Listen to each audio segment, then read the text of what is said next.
If you've got a wood bathroom vanity that's looking a little dated, before you replace it, consider painting it instead. With a coat of paint, you can breathe new life into this old vanity and make it look as good as new. If you try to just paint the vanity as is, the paint's not gonna stick correctly and then you're gonna end up with this really subpar look.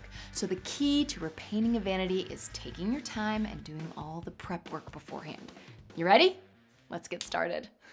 Start by removing all your hardware, drawers, and doors. If you're replacing the vanity top, remove it now to save some time masking it off later. We're keeping this stone top, so I'm gonna leave it in place.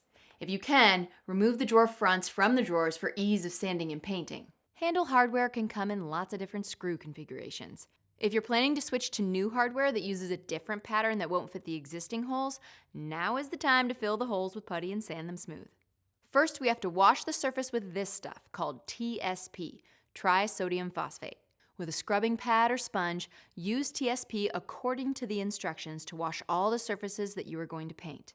Then rinse everything at least 2 times with fresh water before sanding. Then it's time to sand. For wood surfaces that are protected by a clear finish, sand with 220 grit sandpaper to remove all gloss. This will help the new paint adhere correctly.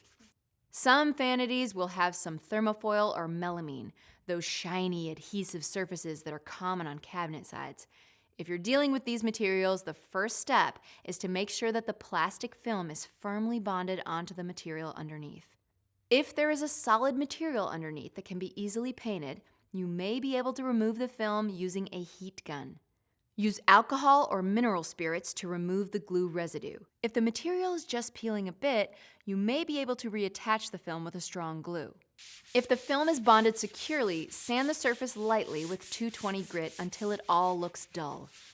Some of these films can react with primer, so keep checking that the plastic surface stays bonded firmly at each step.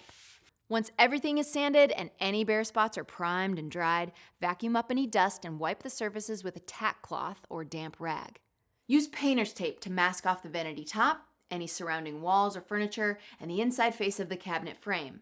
Take time here and make sure everything is neat. It will save you time later, I promise. Let's talk primer for a minute. There are some great paints out there with primer built in, but you may still need a dedicated primer to deal with any surface problems on your vanity. The glossier your final paint will be, the smoother that primer needs to be. Matte paint hides imperfections, but gloss can highlight any issues in the surface. If you're dealing with melamine or thermofoil, even after sanding, you will need the stickiness of a shellac-based primer to get good adhesion. Otherwise, the paint and primer might easily get scratched right off. Apply a coat of primer with brush and roller and let it dry. Sand the primer smooth and wipe everything clean. Now it's time for the fun part, adding the color. For our vanity, we're going with this eggshell paint from Valspar in Iron Frost.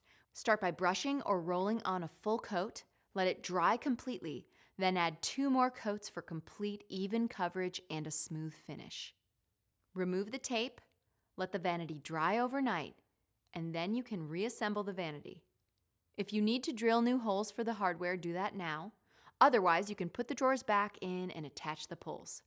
Check that your drawers and doors open and close smoothly, and we are all set. I'm installing a new faucet to make everything look nice and fresh. Look at this!